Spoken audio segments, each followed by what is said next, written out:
Hello? Testing?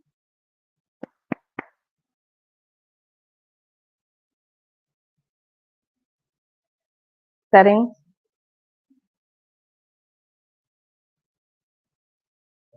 Hello, hello, testing, testing. You have to reset it. Is it on? Okay. All right. Okay. Can we go? All righty. We're going to start here and then we're going to move over there. We're going to do our intro here. Then we're going to move over to the other table. Hi. Hello. Happy Monday. It is Monday at 6:07 p.m. Thank you for taking time out with me, guys.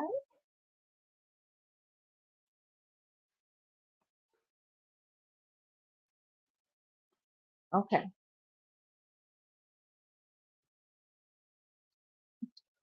My tech person here.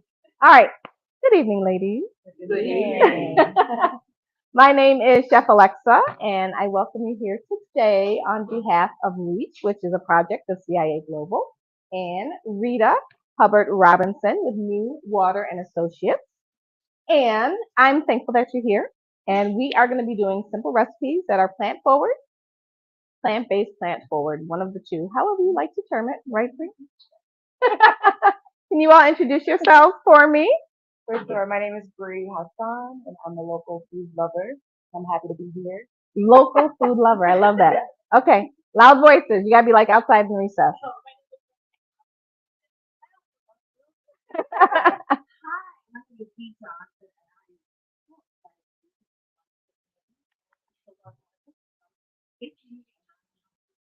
Hey, all right. I love that. And good evening, everyone. My name is Joan, and I am a home. All right. Good evening. My name is Beverly Moore. I'm a 68-year-old non-cook. Yes, and my husband and son laughed at me when I told them I was going to a cooking class. They did, but that's okay. I'm sorry. I do, but I want to learn how. So we are here focusing on plant forward menu, and the menu today is very simple, but there are a lot of pieces to it. The simplest thing we have on the plate is an arugula salad with simply some lemon juice and some olive oil. And that's because we have some fatty-ish kind of thing, which is a tomato tart that's either going to be vegan or vegetarian. The vegan is made with hummus, and the vegetarian is made with goat cheese. I know it sounds right, weird, goat cheese vegetarian, but it's still cheese and not the actual meat. And it's topped with some tomatoes. And then we're also going to make a lentil salad that will hopefully have carrots on it. How's that?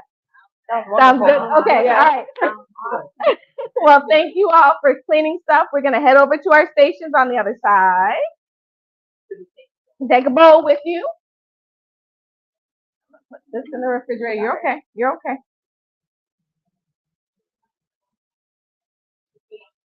Yeah, one side is good.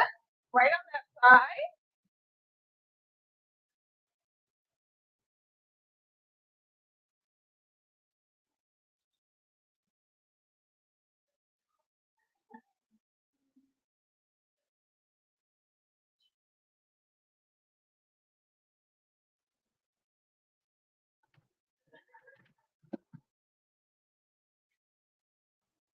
Okay, so in preparation for our class, these are the tarts that were started. And this is what you all are going to end up making. You're going to work in teams, and each team is going to make one. These are called galettes or tarts.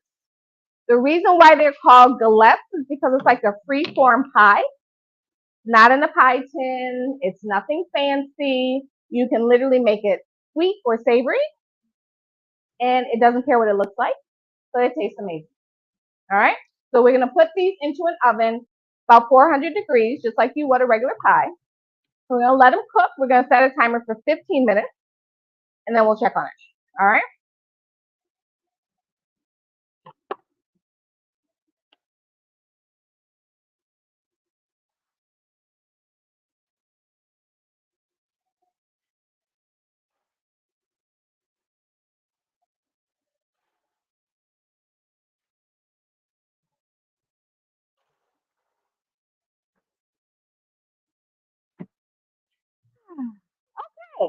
Now, before we get to tomatoes, we're gonna make, Miss Stella, are you okay there? Do you want a chair? You're good? Okay. You know, I always gotta ask. I gotta make sure everybody's okay. All right, we're gonna make some dressing. So I'm gonna put you three in charge of that one and you three in charge of that one. So the carrot and lentil salad is a Moroccan inspired dish that is made with lots of rich spices. And the reason is because Moroccan food is very, very savory. There's a lot going on. That's why I always use my recipe when I'm doing these recipes because you forget there's literally so much. So this is a recipe that I made. You can find these on my website at either alexajoan.com or eatofart.com. But this is a Moroccan lentil salad. It's olive oil based. So I'm going to give you some olive oil in each of your cups. And then I'm going to let you all work with the spices. I'll tell you how much in each. I do have tablespoons and teaspoons, so you can measure out things on your own. If you ever have any questions, let me know. I talk a lot. And right now, I'm probably thinking a lot. So I think I got a lot going on up there. But, what did you say? That's a good thing? We'll see. Have you all ever had Moroccan food before? So Moroccan food, again, is very savory. It's north tip of Africa. So you have a lot of cultural influences on the cuisine, which is good, right? You know, it's just like America, where we have so many cultural influences. We have so many fusion type restaurants that you can have Asian and Italian and African and anything else. So it's a blessing. And it's also like, you know, something that you can learn. Always something that you can learn. So I'm going to give you all, space these out a little bit. Okay. I'm going to start with olive oil. Half a cup of olive oil into the container and pass it down. One can pour, then one can dip, and then the other side can do the same. Half a cup.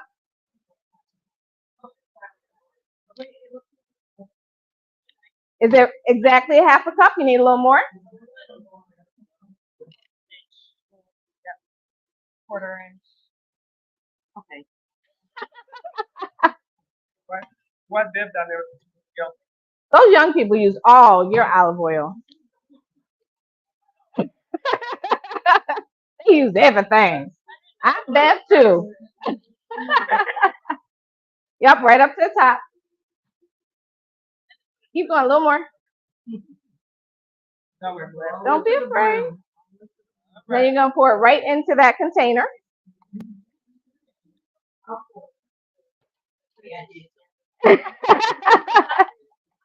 Now we're gonna do some lemon juice. The lemon juice, whenever you make any type of salad dressing, Dee, do you remember how we make salad dressing? It's a ratio, right? Yes. Do you remember the ratio? Okay, but what does the 3-to-1 consist of, Dee?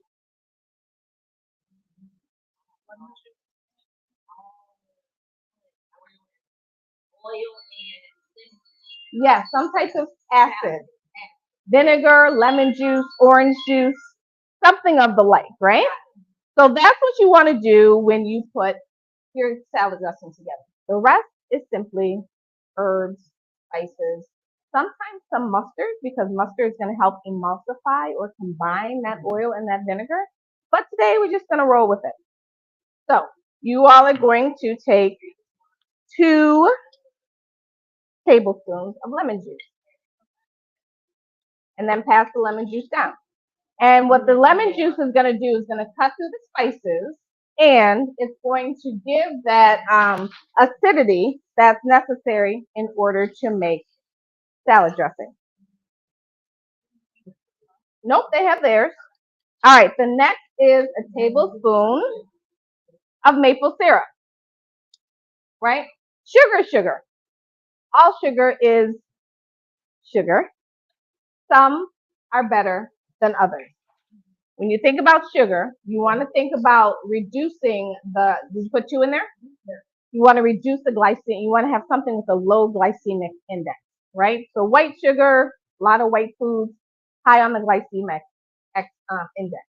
Things like maple syrup are a little lower, honey a little lower, date syrup a little lower. Molasses is good, it can be used as a sweetener too, but it has that smoky heavy undertone. Regular dates you can always use. Coconut sugar is also another good sweetener. You can use agave. However, one little disclaimer with agave syrup. The true process of making agave syrup, the traditional authentic way, it doesn't go through a lot of heat, right? So they take the cactus and they kind of process it, but they don't really use a lot of high heat to break down the plant.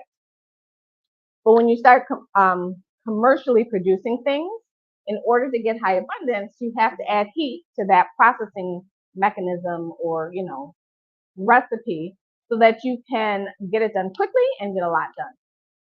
But what the heat does, it starts to break down a lot of the components, the good, nutritious things that make agave what it makes agave, kind of breaks that down and kind of defeats the purpose. So there's several schools of thought. Always do your own research before you try and do something different or add something new to your diet, because you want to make sure you have all the information and not just reading a social media post that somebody said, oh, I'm going to use this maple syrup and I'm going to use it every single day. And they end up, why do I have so much weight on me? Well, because it's sugar. Always do your research. So yes, you can use maple syrup in this. This is going to give that smoky flavor. Did you set my timer for me? I want to burn my pies. So maple syrup, we're going to put in 1 tablespoon into each container of maple syrup. Yeah, don't be afraid. I won't yell at you. I don't bite, do I? I might yell a little bit. 10 minutes.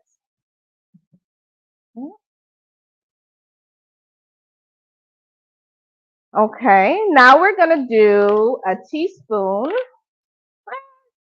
and a half of smoked paprika. Have you ever used smoked paprika before? Yeah. You have? Okay, so around it, don't level it, just make it nice and round. Because I like to use extra spices whenever I do a recipe. Yep, just one. And then we're going to pass it down. A heaping teaspoon of smoked paprika. And you can smell it. You can smell the paprika or you can smell your container. That smokiness is so beneficial when it comes to plant-based cooking. You smell it? So instead of using, this is what I was looking for last week that I forgot. You all smelled it already. Yeah.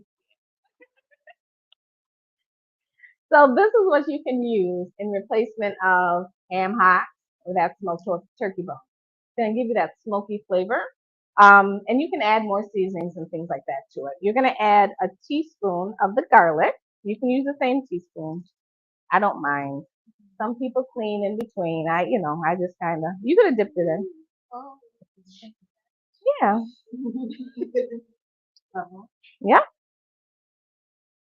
This one I typically don't put garlic in the recipe. You can keep that one. And we're going to use less than a teaspoon, like a half a teaspoon of turmeric. Granulated garlic, I like using in a lot of different things. It's just really a little less than that. It about half. Yep. That's for color and for flavoring. Granulated garlic I like to use. Sometimes it's a little sweeter than raw garlic, so I'll use them together. A little less, and then it'll be. Yep. Turmeric is for the color. This you gotta be really careful because it will stain. So you have to be mindful of that when you're using turmeric. It's used in a lot of Middle Eastern cooking, a lot of Indian cuisine. because it has bitter notes, but it also has a little bit of a brightness to it in a way. So it's always good to utilize. This also has very good health benefits. You can use turmeric in your diet to help reduce inflammation. However, you always want to use it with black pepper. And the reason why you want to use it with black pepper is because the black pepper is going to help that circulation and get the turmeric into your bloodstream, right? Helps it to absorb. The next thing we're going to do is salt. We're going to do about 3/4 of a teaspoon. So let's do about maybe half a teaspoon. This time I'll wipe that off here. About half of a teaspoon again. It's okay if it's over a little bit. We're not using a ton of salt in this because whenever you cook, you don't want to use, that's okay. Yep. You don't want to use a ton of salt when you're cooking. You want to kind of layer in salt into your dishes. Salt is not a seasoning. Salt, Not a seasoning. okay. I'm going to tell you what salt is. Salt is an enhancer. So it enhances the flavors that you already have in the dish. All right, now we have a little bit of cinnamon. 1/4 teaspoon. I'll get the 1/4 teaspoon for you all.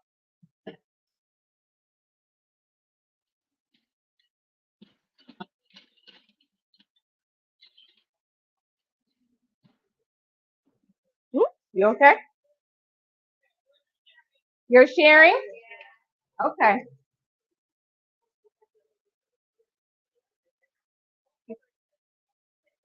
All right. Okay. So this goes on top of the cinnamon. And then we're going to use about a half a teaspoon of cumin. So cumin is another Middle Eastern Moroccan spice that adds smokiness. I like to use cumin, garlic, and oregano together because they're just like a perfect combination. And I'll add that smoked paprika to get that smokiness going.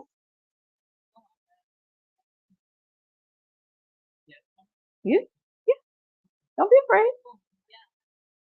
And guess what? If it's wrong, it's wrong. Now you can also add cayenne pepper to this, but we'll leave it out for today. But you like cayenne pepper?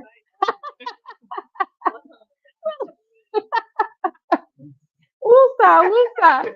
All right, so now we're gonna pick somebody to do a little shake, shake dance for us. So securely put on your lid. Make sure there are no air bubbles and pockets. All right. And shake, shake, shake to the bottom of the lake. Shake, shake to the bottom of the lake.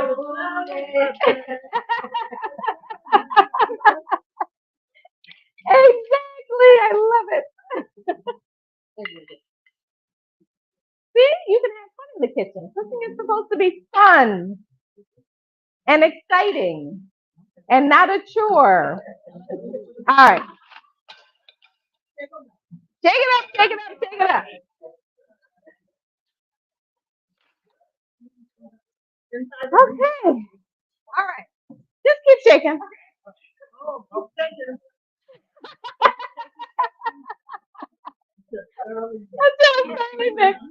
Okay, the next thing we're going to do, we'll put that off to the side. We're going to make our topping for our lentil salad. Oh, my poor carrot. Okay, so we're going to head over to the stove. You don't have to follow, but we can head over to the stove. So for the Moroccan salads, and you'll find in a lot of Indian dishes, Pakistani dishes, I'm sure Bangladeshi dishes. I'm trying to think of all the things that are around here in Buffalo.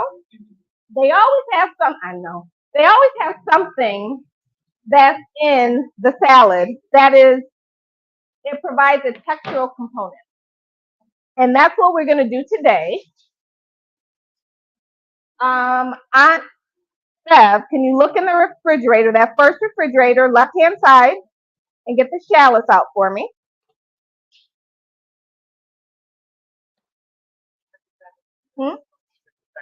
Yeah, she's got a timer for me. The ovens are. Yeah, those look good. Okay. And we're simply going to, and this is going to be an add-on component. So we're going to fry shallots in olive oil with garlic and golden raisins. So it's going to be a nice little texture component there. I'm going to get the salt. So whenever I'm frying like onions or sauteing onions or caramelizing onions, I either use hemp oil, grapeseed oil, or olive oil. And this is pure olive oil, not extra virgin olive oil. You never want to cook with heat extra virgin olive oil. That's usually for cold preparation, salads, dressings, and things like that. Like a bean salad or a pasta salad, use your extra virgin olive oil for that. But for regular cooking and on the stove or in the oven, use either olive oil, grapeseed oil, avocado oil, hemp oil. You could also use canola oil or vegetable oil, but be mindful those contain soy. So if you have a soy allergy or intolerance, which a lot of us do and we don't recognize, then you kind of want to stay away from those vegetable oils. So I'm going to start on hopefully medium heat.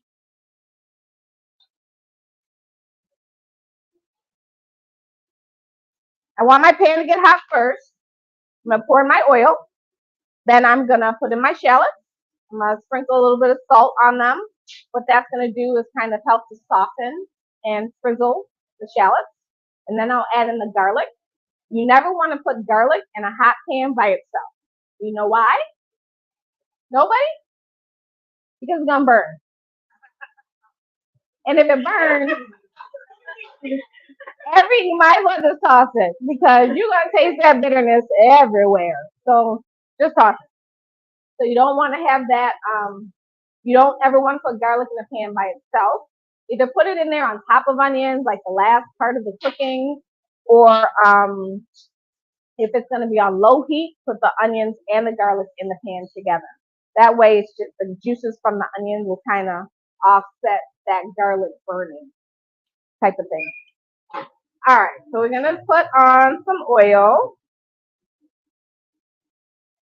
and we're pan frying, so we want oil, but not too much, and we want the oil hot.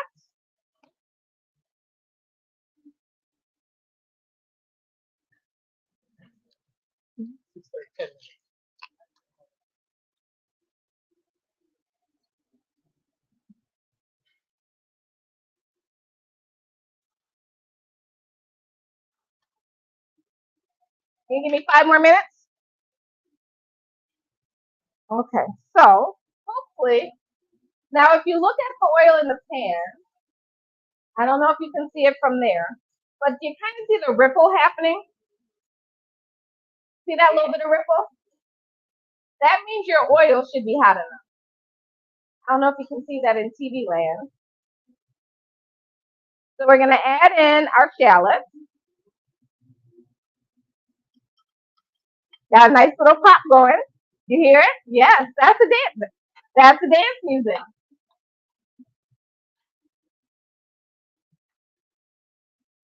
I'm going to add in sprinkle of salt.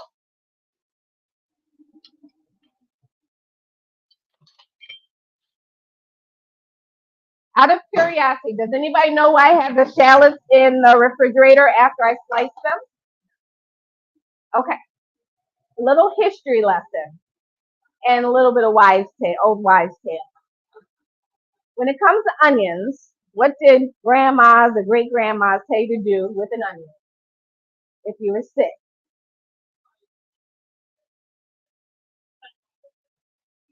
And then what? No, speak. And do what with it? Everything like what?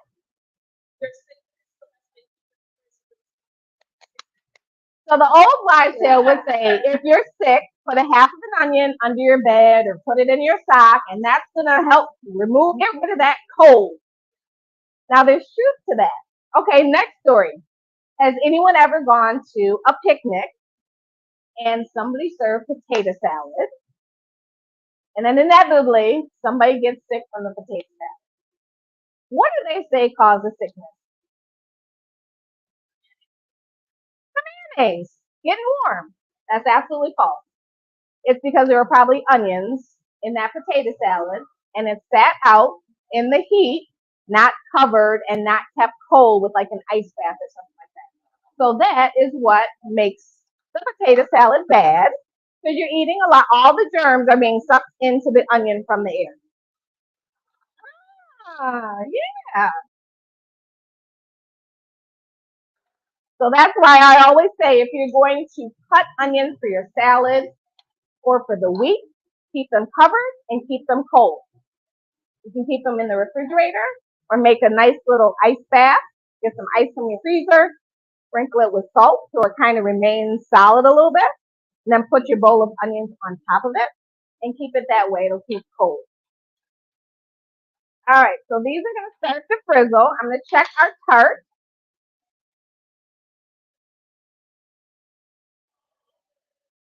They're not burning.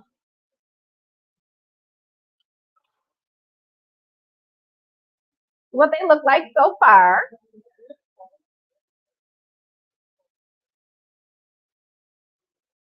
Okay. Let's give it 4 more minutes, and then we'll be able to take them out.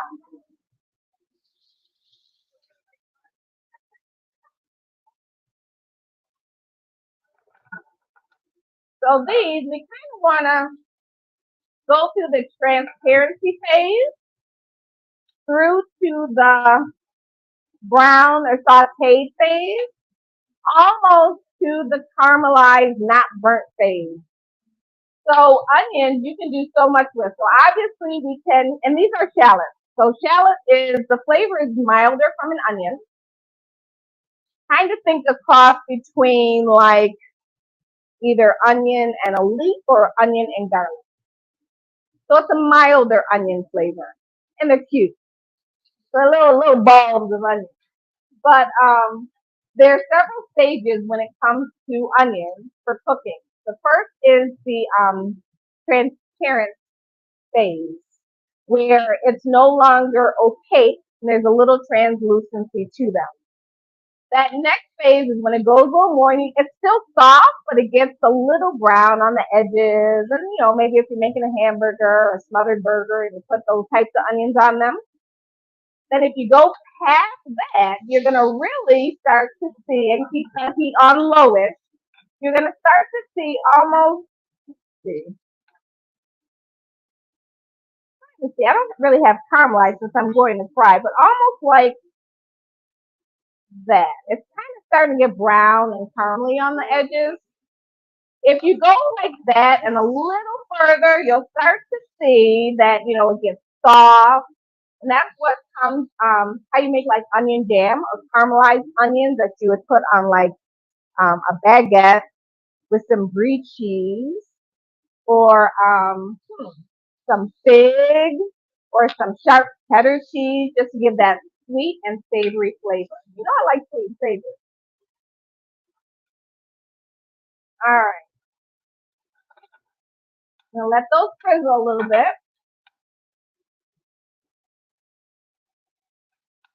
And after we get this stuff frizzled, we're going to go ahead and get you all making your tart or your galette. My fork.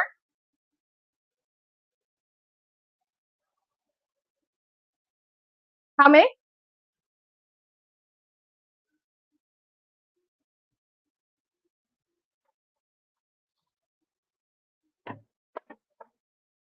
All right.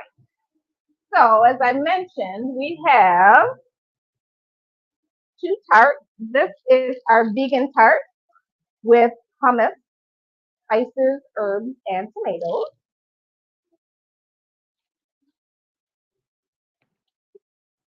And then this is our vegetarian tart.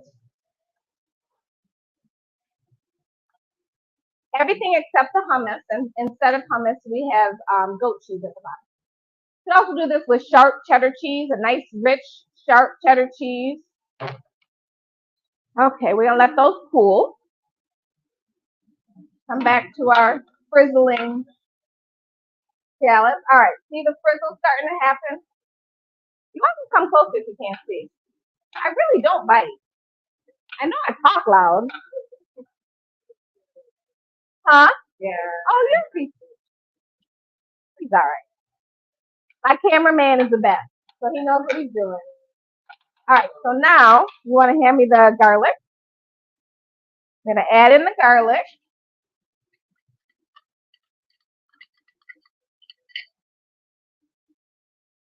So mix that in. And we want the garlic to soften a little bit. And then we're gonna add in golden raisins.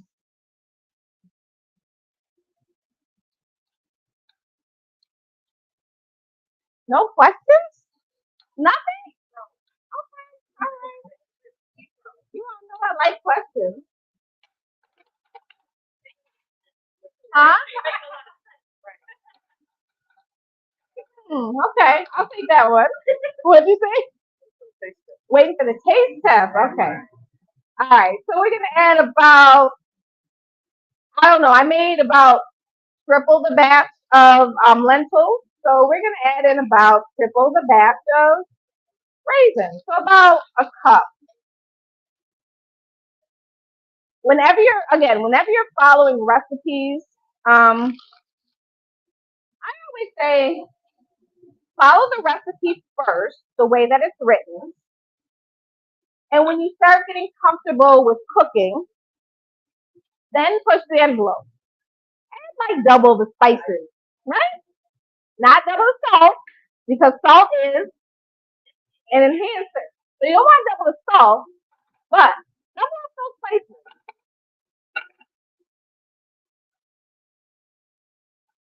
So we're gonna do this until the raisins like plump up a little bit and the garlic browns a little bit.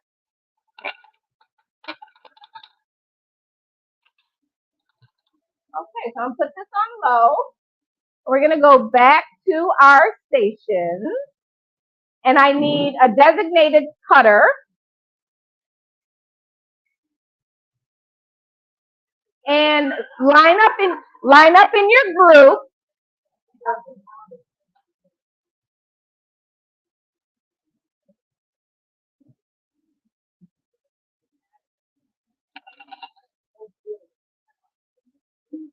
I know.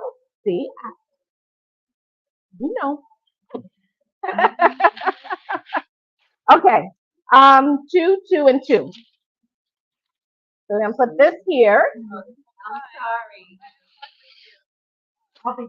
Oh, you'll still be working together. And I've already cleaned the counters and everything. Oh, you got a chair too. All right, and then I'll take one for myself. Okay. So who are my designated cutters? Okay. So you need to be in front of the cutting board. So let's move this cutting board over. Remember, so with the cutting board, don't put them there yet. With the cutting board, we put down a wet paper towel on the cutting board so they don't move. No, I gotta wipe this area over here from the towel. So the cutting board doesn't move. So you see, all right. Now the parchment paper is for your tart, and the cutting board is for the tomatoes. All right. So we're gonna start by slicing some of the heirloom tomatoes. Slice those. You're gonna do slices about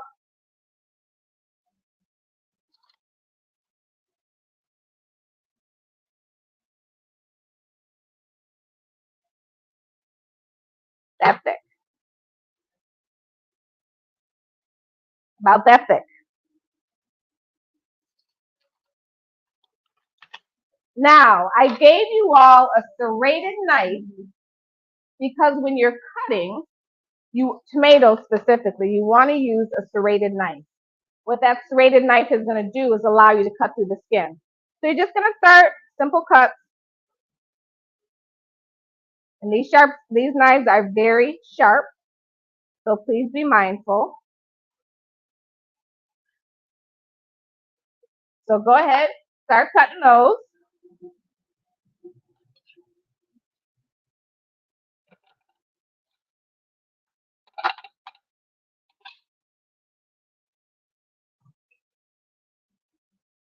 All right, the folks that are not cutting, who would prefer to make a vegan version of this fillet, and who would prefer to make a vegetarian version? You gotta decide amongst your team. Vegetarian. Vegetarian?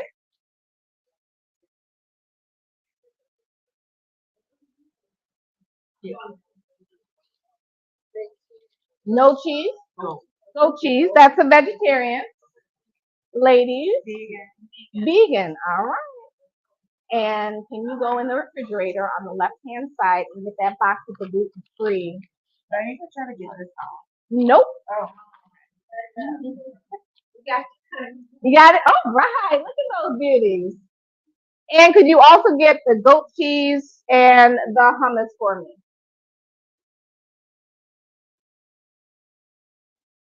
Okay, now we're going to cut up some Roma tomatoes. What do you think? Should we cut cherry tomatoes or should we keep them whole? Keep them whole.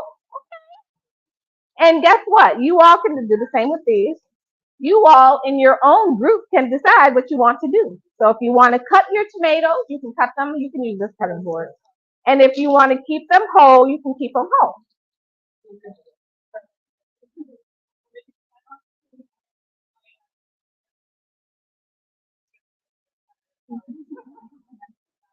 Now make sure you're using your serrated knife even to cut the small ones.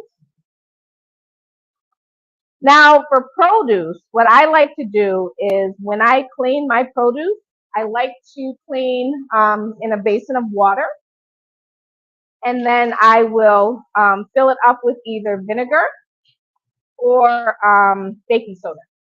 And what that does is kind of get rid of some of those pesticides as best that you can, kind of. It makes it taste better. A lot of us have oral allergies to pesticides. We don't know that we do. So sometimes if you eat like an apple or a pepper, yep, well, I didn't even have to tell you all. That's amazing. Sometimes with that oral allergy, you want to, you recognize that you have, an allergy to the pesticides. So you always have to make sure they're cut.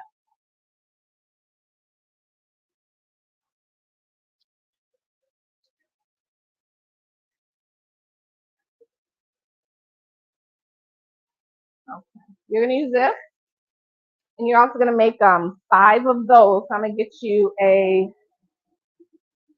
can for that.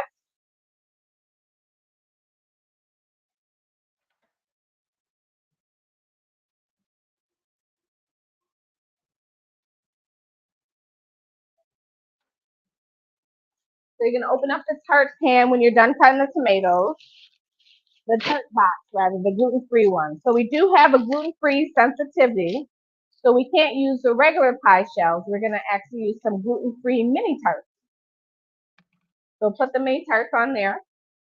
Yep, and you can just, with the hummus, you all were here for the demonstration. So with the hummus, you're gonna go through and just spread your hummus onto the pie shell and leave about 1.5 inch border. Now for our vegetarian folks, you're gonna follow me. Can you see me? Okay. So first, we're gonna take the pie shell and unroll it since you all already did that for me. And then you each have a 1/2 block of your goat cheese, and you're just gonna use that 1/2 block and crumble it, but leave about 1 inch border outside. Now, you can put the tart shells right on the bake. Yep. And you're gonna put hummus in the bottom of them, or if you want goat cheese, let me know.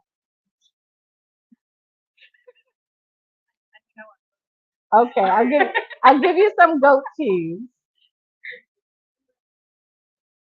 So make sure you share this video for all your friends so next time they can volunteer for a cooking class and get beat up by me or get some food to eat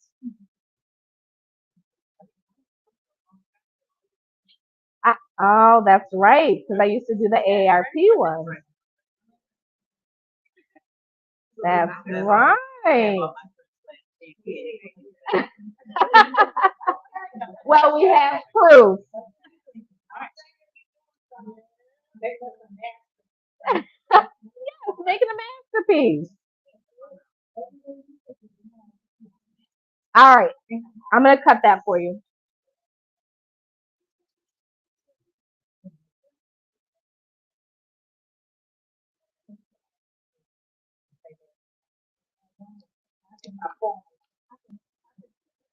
And you're gonna use your glove to just disperse into each of the shells. Rita, when you get a second, can you just wrap this with saran wrap? Okay, glove.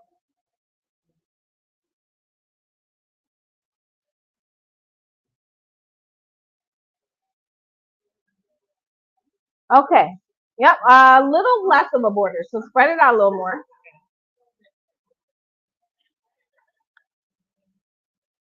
Yep, spread it. See how mine is? It's like almost to the edges, but not really. Yep, that's perfect.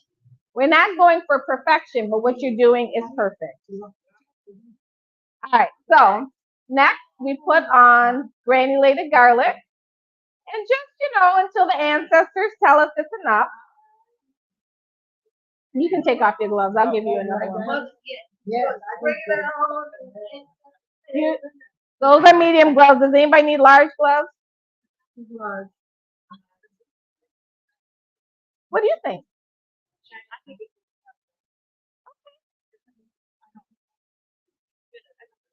What do you think? If you want more, go ahead and put more on. This is your cooking. Go for it. Cooking is a canvas, right? So it's your personality that's going into what you're cooking. A lot of us get caught up on recipes and what things are supposed to look like in a magazine and how something look on the TV. No, it can be really ugly but taste really good. It can be really pretty and taste pretty bad. So you want to make sure that you just, as long as you're feeling it.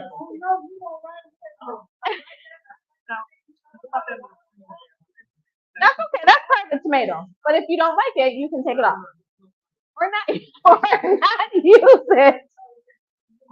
Let's see.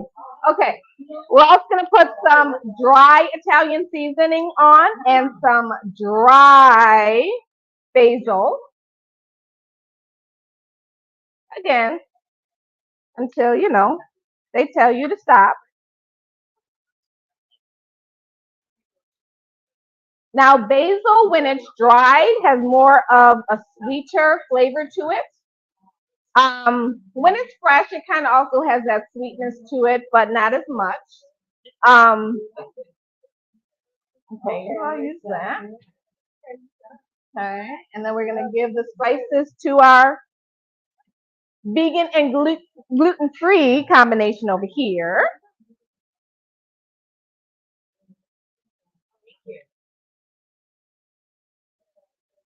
And then we're gonna put a touch of pepper.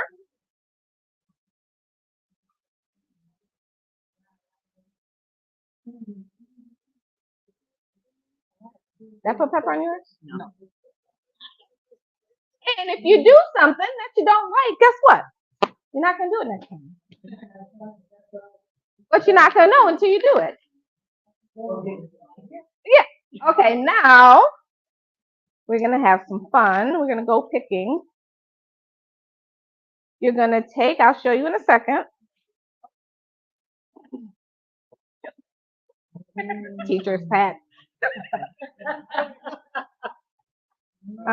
You may not use all of it, but this is fresh basil. And all we're going to do is just don't use the brown parts.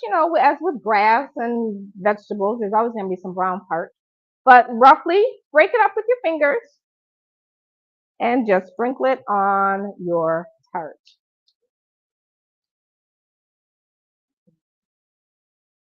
You want to make sure you cover whatever topping you have.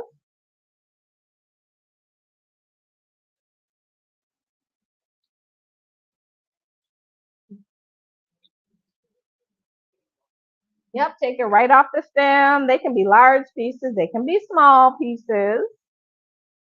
You go to an authentic Italian place and they have pizza margherita or some other pizzas. They just put one whole basil leaf right on that pizza, the whole thing. And that just cooks down like any other green.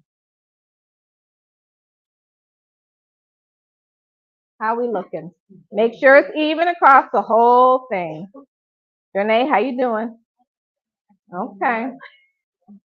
Double D's, how you doing down there? All right.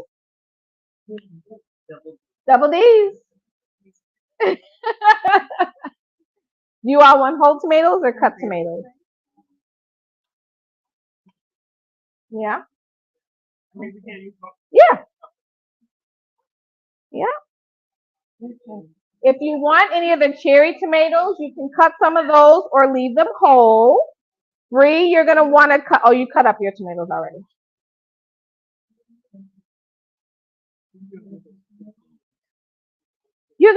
You're going to create your portrait. Huh?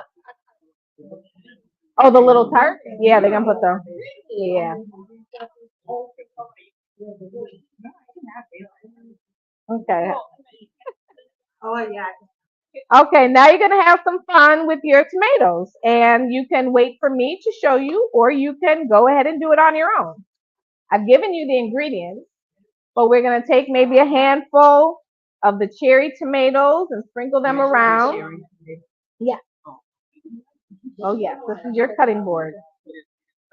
I know you didn't cut anything. I'm being nice to you too. In this way. And then you can put the slices on. So double D's, you're putting on whole tomatoes. So I'm going to show you. This is so they're going to burst instead of melt. So that's a decision for you. And I'm going to ask for your marker in a second. Perfect. And you just want to cover up all of your cheese or your hummus. So I'm just going to add this is what I'm doing. First, I'm putting down my cut tomatoes, my cut half cherry tomatoes, and then I'm going to maybe interlock some things, right? That's enough? You want any more? You all are good? Okay. So this way we have on this one.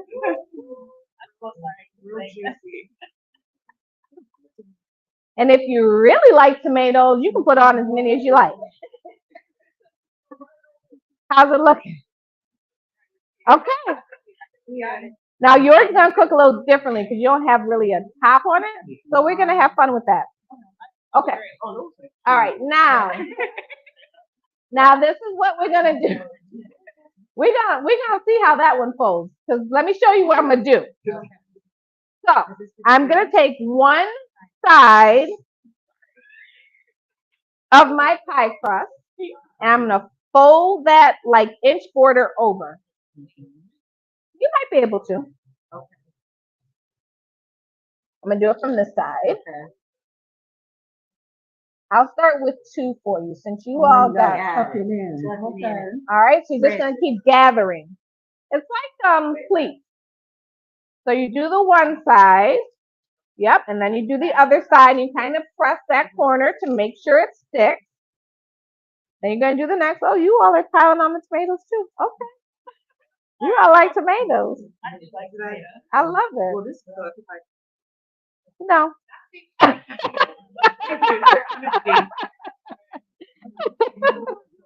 And your creativity kind of comes with, how many folds, more or less. Beautiful.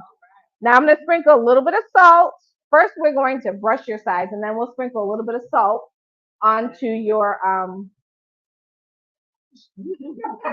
Okay. So this is an egg.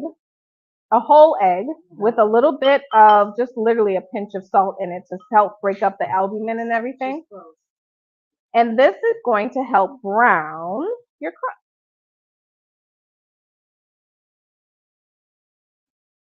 You don't want a lot. That one. Unless you want to do it. You want to do it? You want to do it. Go ahead. And you want to make sure you get in all the crevices of your pie crust. Yeah. And remember that side too, right? Yep, that one. Perfect. Can we eat the rest of the tomatoes? Sure. I don't have any balsamic vinegar for you, but tomatoes with a little bit of olive oil, a touch of balsamic vinegar, and a little sprinkle of salt is like the best snack ever.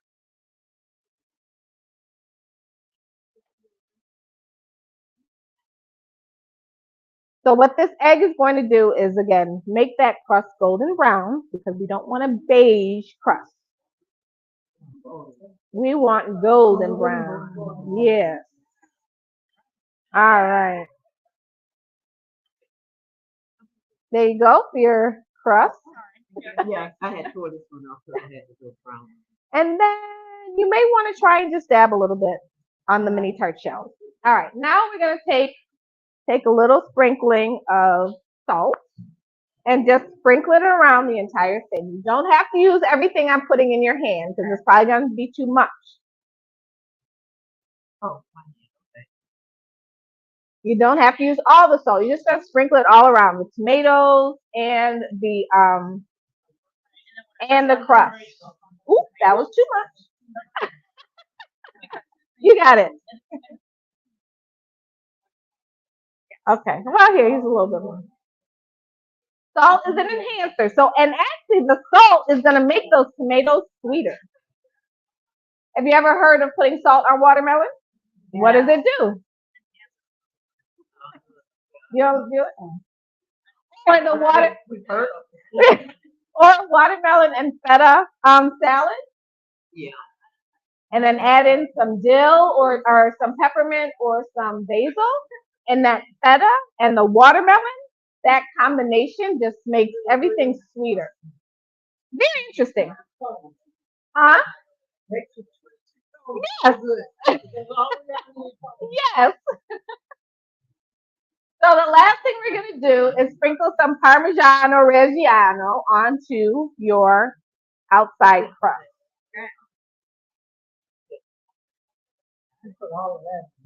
Right on the outside. It's okay if it hits the tomatoes. Who wants to put on the Parmesan? Okay, but I need a hand.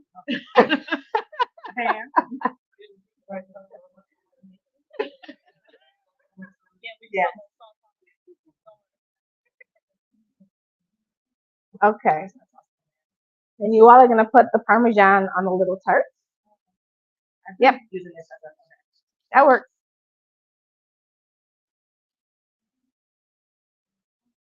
Oh, little babies. Okay. So now, yep. I need 4 of them. And I have parchment, so they're okay. Everybody gets 1. And this is what we're going to do. We're simply going to put our pan to the bottom of the table and slide to the left. Slide to the right. And if you can't do that, you can also lift. You hold the pan. Yep. There we go. Because I don't want anybody telling me, Alexa, you told me to slide, and I slid, and it went on the floor.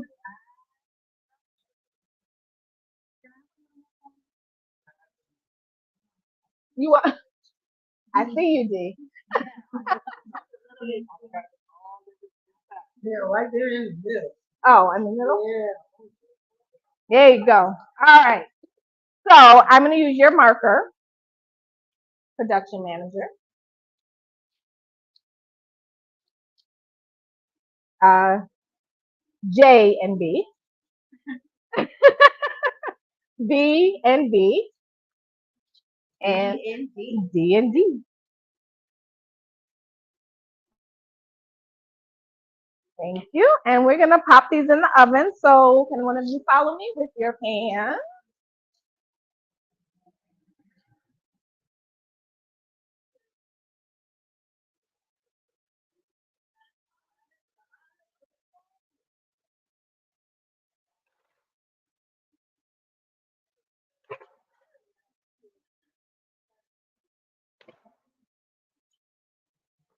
Rita, can you give me 15 minutes?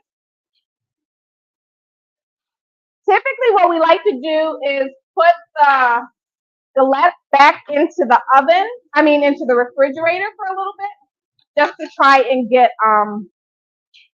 so the pie crust gets kind of warm again. Can you give me another cutting board, but a small one is fine.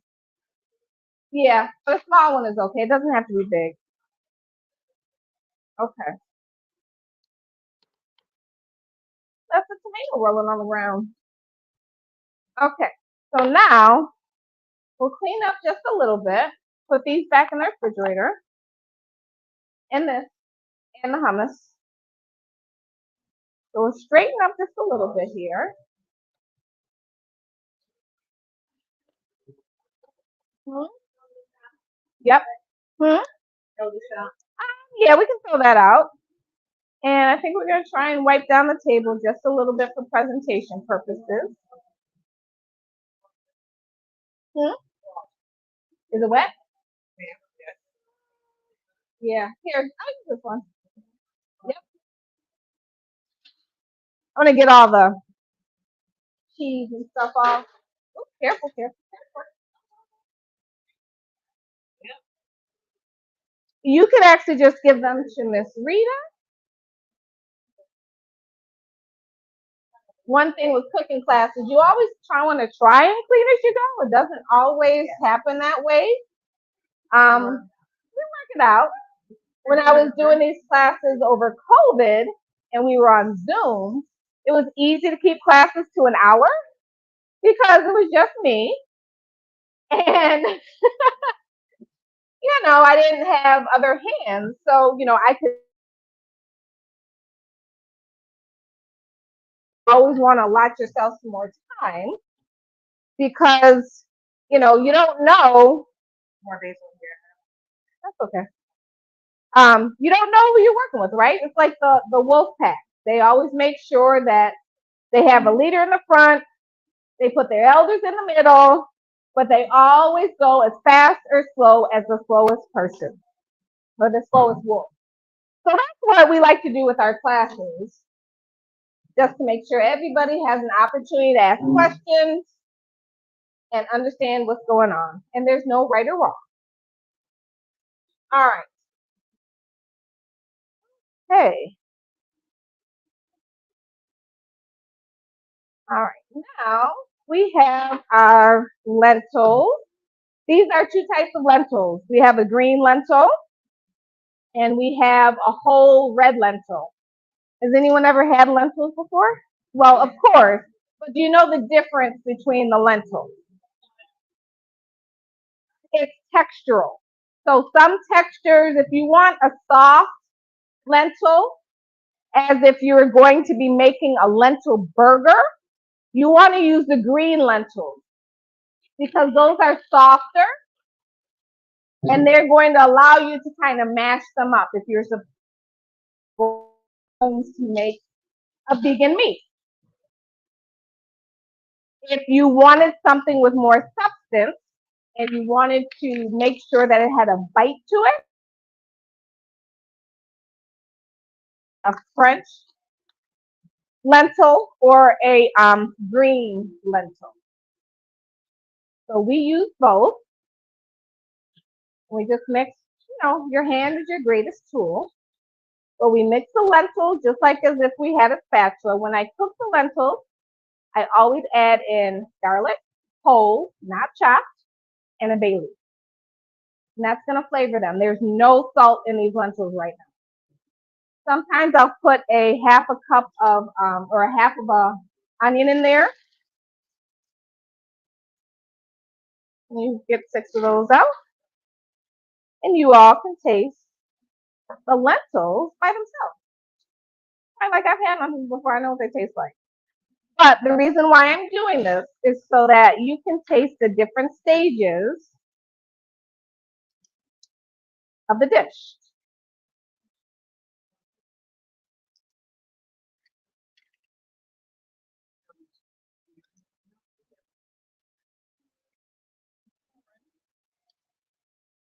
They probably taste a little, right? Ooh, you got it? They taste a little, not bad, right? But there's no salt in those. It's only the garlic and the bay leaf.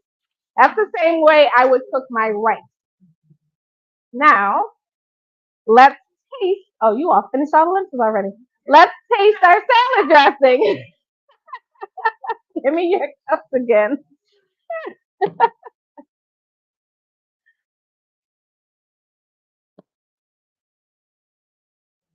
You're welcome.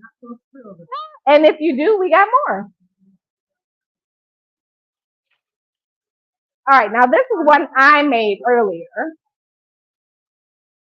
Whenever you're tasting a salad dressing, you do not want to take a spoon and just put it in your mouth. You have to taste it with whatever you are preparing it with.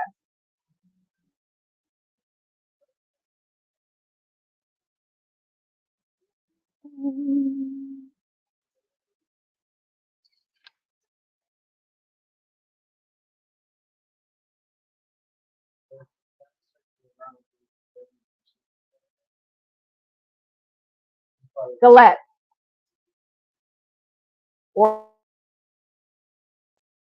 So it's pie crust with vegetarian hummus or vegetarian cheese. Oh, the question that was asked is what was going on the brown round thing with the cheese and the vegetables. So that is a galette, and it's made with pie crust. It's basically a free-form pie. What do you think? Yeah? Okay, good. Awesome. Okay, so the galette is something that is made with a pie crust, some sort of base, and something on top of that base. So it can be sweet or savory. Today we made a savory galette, which is a free-form pie. We used a store-bought round crust. We topped it with hummus or goat cheese. We added some seasonings on top, and today we topped it with tomatoes. Cherry tomatoes, grape tomatoes, heirloom tomatoes, and I think Roma tomatoes, just to give a little bit of a difference with texture and flavor between the different tomatoes. So today is a tomato and herb cheese galette. Do you like? Yeah. I don't know how much time on it. Let's see. Is it about 10 minutes? Okay, give me 10 more minutes. Let me know. All right, so now, because today is Monday, and because my mind was a little messy, I, being a good little chef, tried to do my mise en place and make some carrots. And then I had company. I had helpers. And those helpers came in, and I was just so happy to have people. I'm like, oh, yes, help me with this, help me with this. And then guess what happened?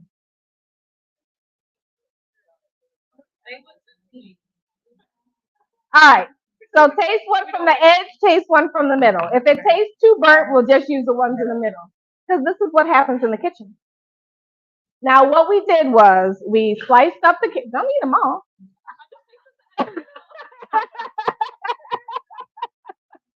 Do they taste too burnt? The ones on the end are a little bit. Yeah. I would ignore those ones. You made it. So what we did was we sliced up the carrots and we added that dressing that we made to the carrots. And then we roasted it. Too burnt, right? No, I like them. Well, I'll just take the middle ones that are not. Would you like to taste some? And we're going to put those little carrots in there. The blackened ones, yes, all three of you.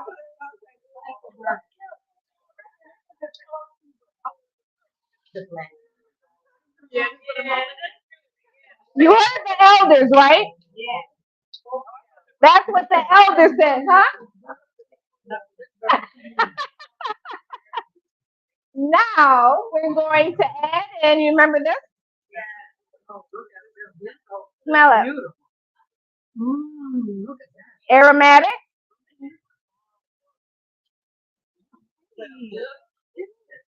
And doesn't it smell almost, not vinegary, but it smells like, yeah, smells like love. And we're going to pop those right on in there. Now, anybody allergic to pistachios? So remember that texture thing? Remember, our lentils are kind of soft. We have a little bit of bite to our carrots, a little bit of bite chewiness with our raisins. Now we need a pistachio. No, I did not shell pistachios for you. I am sorry. I bought a bag of them and I let somebody else do the work. And we're just going to chop away.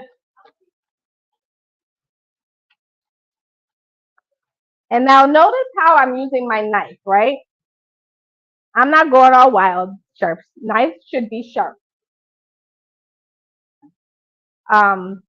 If they are not sharp and they're dull, they end up hurting you more than a sharp knife would. When you hold your knife,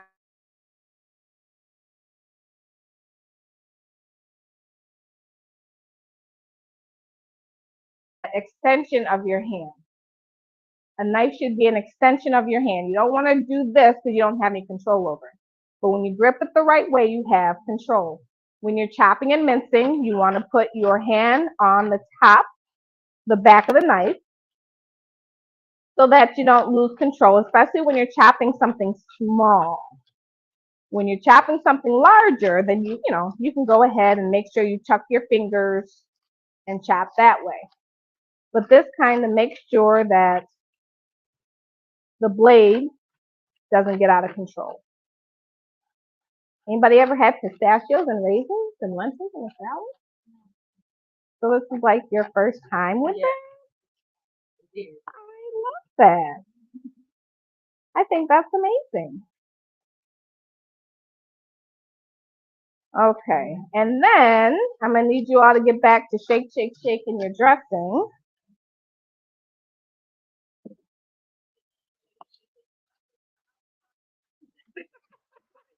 Hope you got that on camera. I always say, whenever I'm in the kitchen, I always take a 20-second dance break. Because if you're cooking and you do not have a good attitude, your food is not going to taste good. So if you go to a restaurant one day and the food is amazing, and you go back the second day and it's like, hey, I just had this dish yesterday and it did not taste like this. Chances are somebody in the kitchen didn't have a good day. Always. How they doing? Did they sleep well? I mean, I do. not in tune with your wife or anybody, not upset. Yeah. You want to make sure whatever job you're doing, whether it's cooking or cleaning or executive or in the office, do it with your best ability. All right.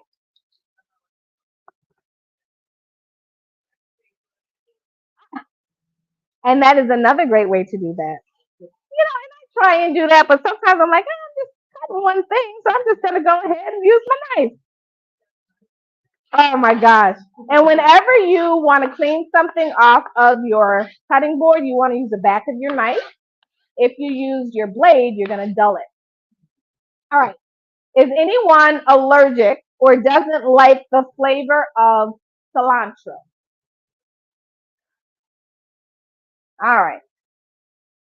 So our last part after or before the dressing fresh herbs. Herbs make an amazing addition to any meal.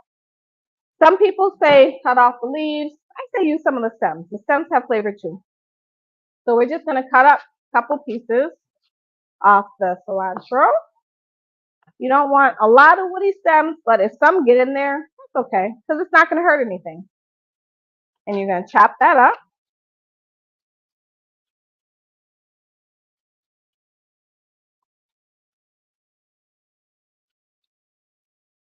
A lot of people don't like cilantro, or some people don't like cilantro, right? Because it leaves a soapy flavor in their mouth. And there's actually been a couple studies about what exactly is happening there. And it's a little bit of, genetics, and sometimes just simply the way your brain works at receiving certain things. All right. I just checked, and I think we need a couple more minutes at least. So these are convection ovens. So they have a higher heat and they cook a little more evenly than regular ovens. So 400 degrees in a convection oven should really be 375. So now we're going to take some parsley. Kind of went whack-a-mole, didn't it? And the parsley and the cilantro were also washed in that vinegar and water solution. We're just going to chop and mince away. Do you all use fresh herbs in your cooking? Sometimes? Is it a hassle, or is it just something that you have to really think about or make an effort to do? Something to remember to buy and not go to waste. Yeah. And that, it's interesting with herbs. If you wash them once in your water and your vinegar solution, after you wash them, try and get as much water off of them as possible. And then cover them with like a damp paper towel. And you can put them in a plastic bag or just put them in a cup or something like that, and they'll stay a little longer in the refrigerator. That's what we do in the kitchen.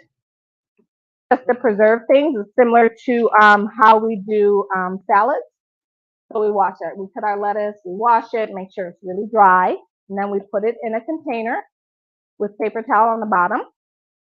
The lettuce on top, and then a damp paper towel on top of it. And then it lasts a little longer. All right, so this is, I'm going to try and put this in the center. I want you all fighting over it.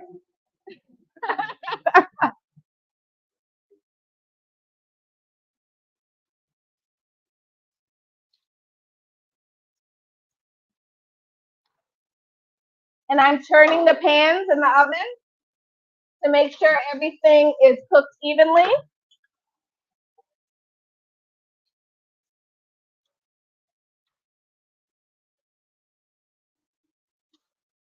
Paying attention to the fact that different areas of the stove might be hotter.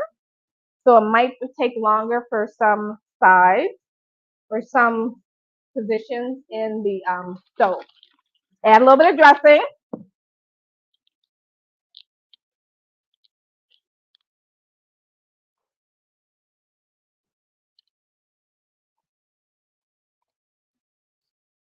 Get this other container so we can get those out of the way.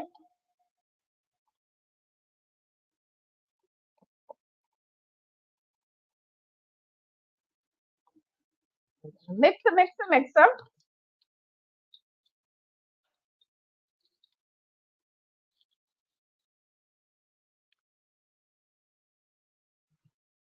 I usually remember to take my bay leaves out. But when I can't find the bay leaves that I like to buy, I usually go to an international grocery store, and I'll get bay leaves from there, and I get a lot of my spices from there. And I'll go ahead and get the bay leaves because they're nice and big, and they're not broken up. But sometimes when I buy them in the store, they're a little broken up. So go through it, make sure everything is coated. I'm gonna add half of that dressing.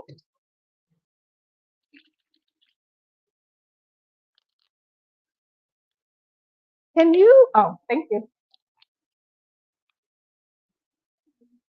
Because if you all want a little extra, I'll make sure we have that for you. You want to taste before we plate to make sure it tastes good?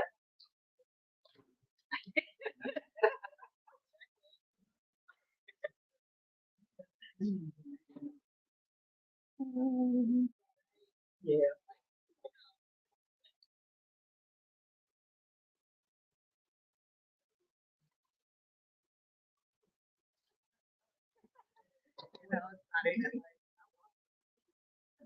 Eldest first. Bree's like, I want it now. Is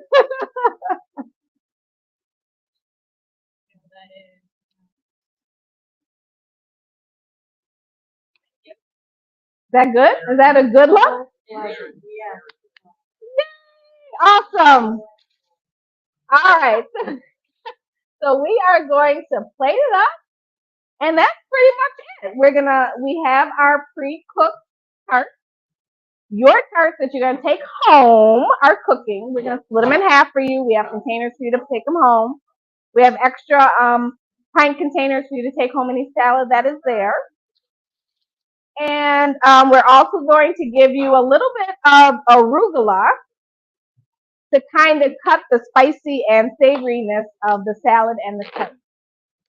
Sometimes having something fresh just cuts the fattiness of the cheese or the hummus and the savoriness of all those spices.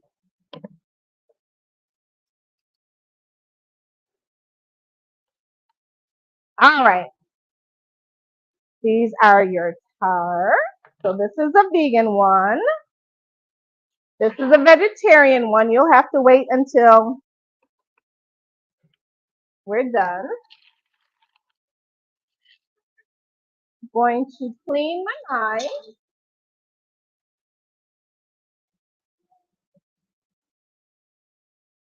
And I put these here and also just do a quick wipe of this. Thank you, Rita.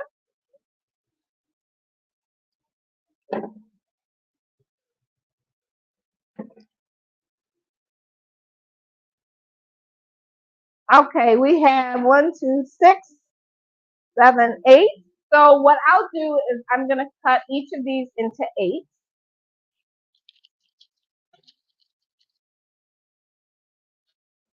In order to cut evenly, standing over something makes it a lot easier.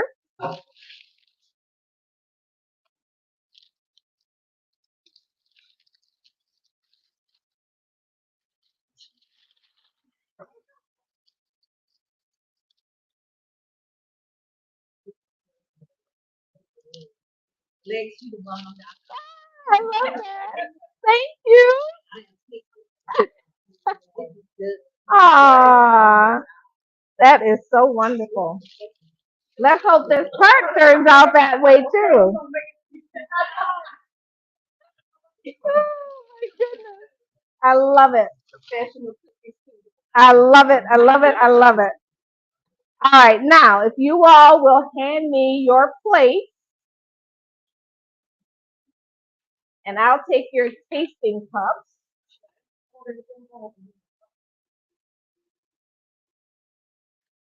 Are you still eating, Misty? Good.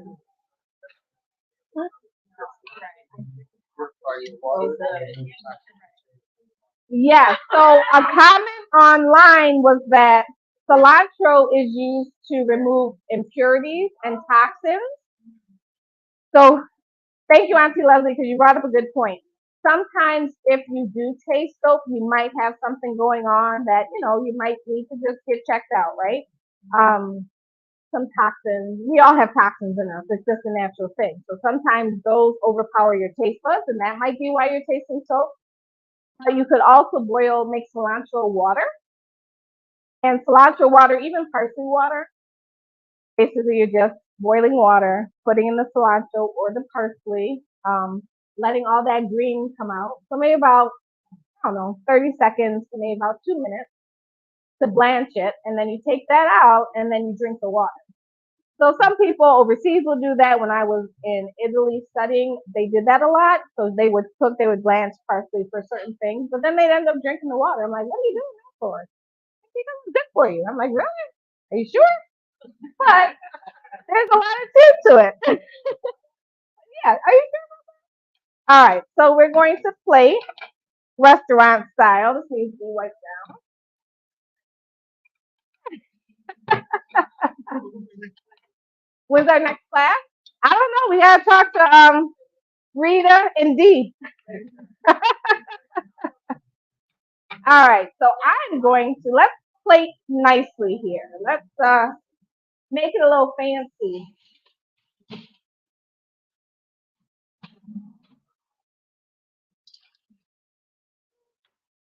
Might not be as fancy as I wanted to. Okay, we'll stick with what we have. Sometimes if you use a scoop to plate your food, it gives a little bit of a nicer look to it. Thank you. 9. So first we're going to put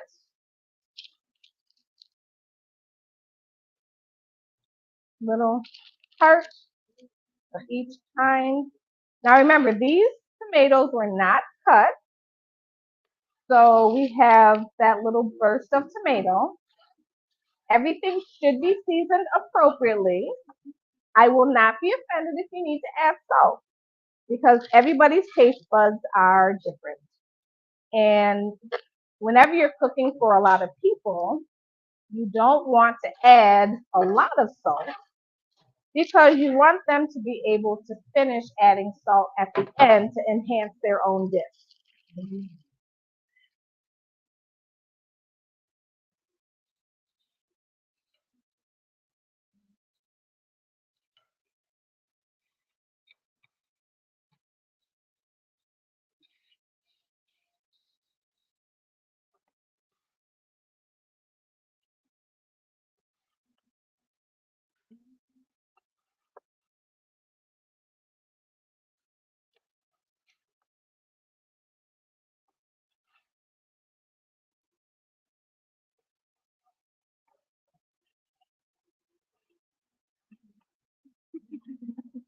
See, you said something.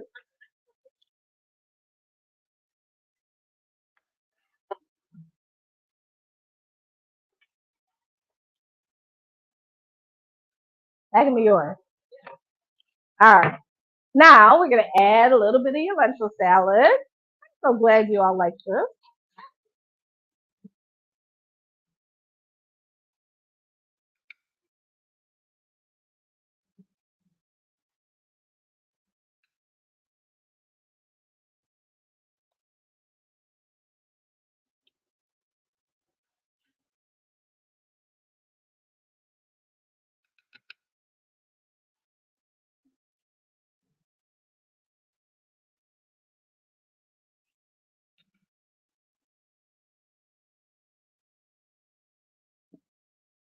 You dancing?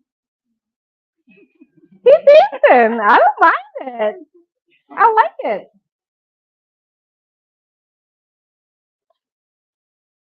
Okay, so that should give us enough for everybody to take home. And then we're gonna have a little bit of arugula. Now, you're gonna say you didn't wash that. This one I didn't wash. Sometimes it's very difficult to wash very light greens like arugulas and things like that. Um, so if you would prefer me to wash it, let me know. Okay, all right. And you don't have to do a lot. Anybody ever had arugula before? No? Okay.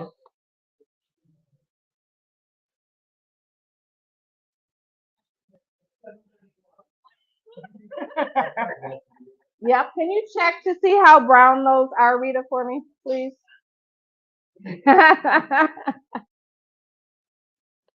Well, luckily they're going home and not for the camera.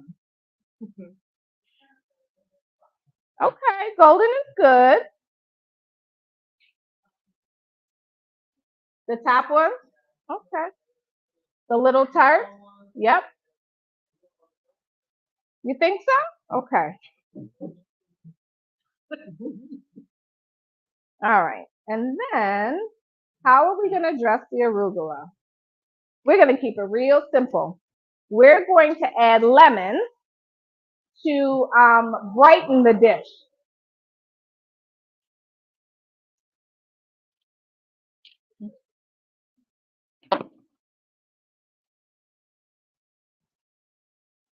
Why your little tomatoes are crisp, but that's okay.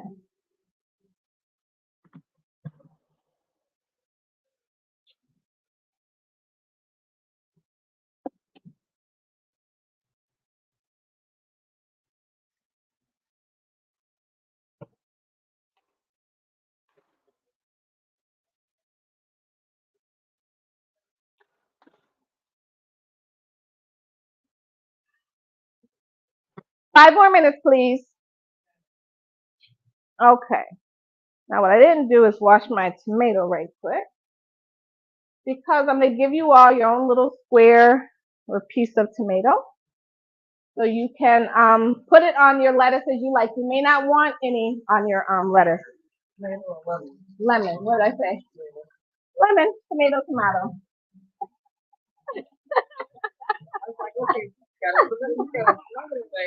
You know, when you're in the kitchen and things start looking the same, you never know what you're going to get.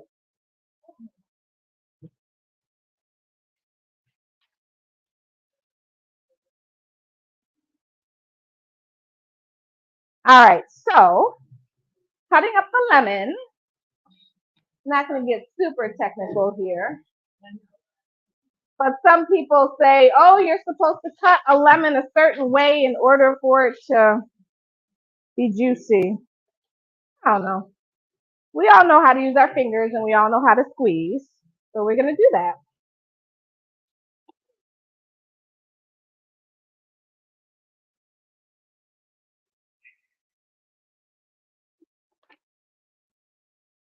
Watch the seeds. See, that seed right there.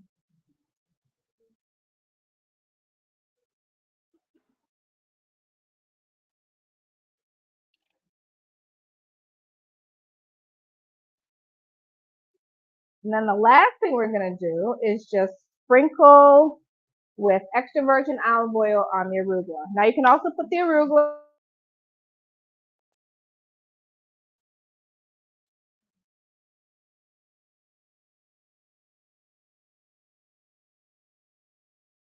is when if you have that, you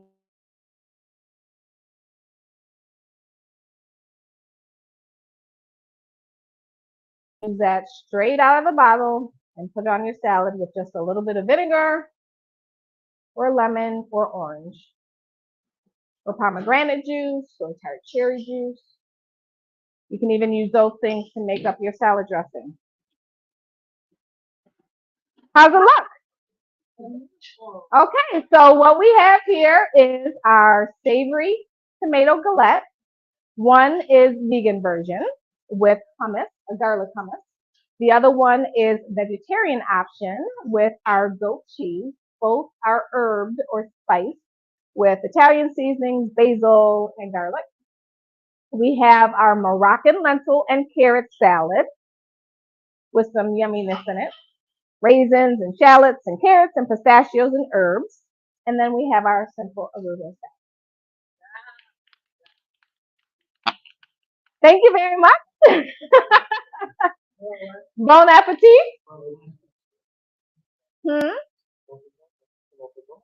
Close it down. So, from St. Gerard's on Bailey and in partnership with Reach and New Water Associates and Cultrue and Eat Off Art, we bring you Soul Food is Food for the Soul.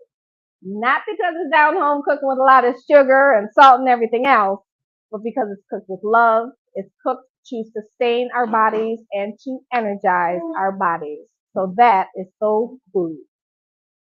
Join us next time.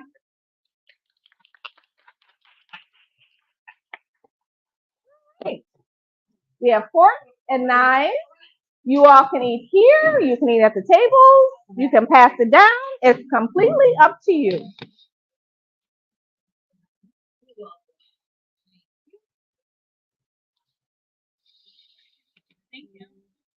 Got more? Miss Rita, got your plate? Grease, got a plate?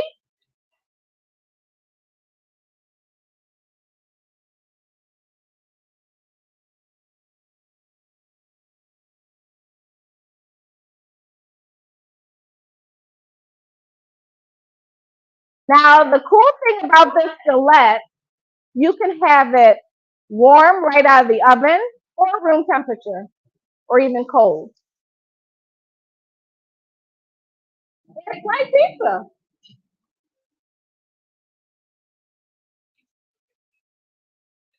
You can make it with peaches. You can make it with any stone fruit. You can make it with blackberries or blueberries.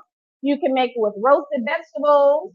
You could make it with eggplant, zucchini, anything that you want. Whatever vegetables you like.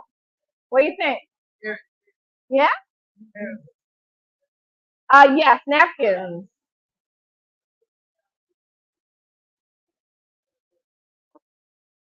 Thank you, Dries.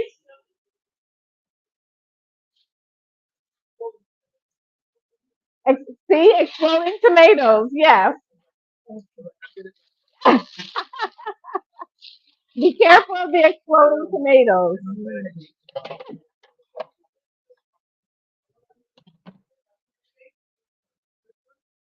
That one is plant-based. That one has goat cheese. Oh, yes. Actually, Bree, you want to try? Yours are. Make sure it's not too hot.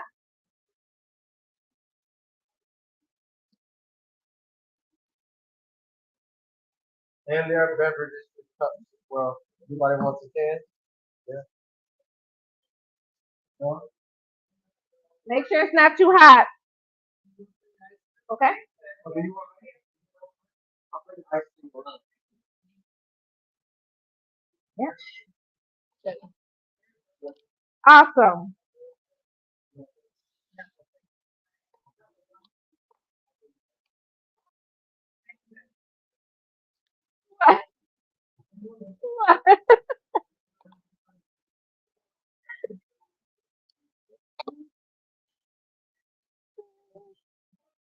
Four, seven, eight. Got really quiet in here. I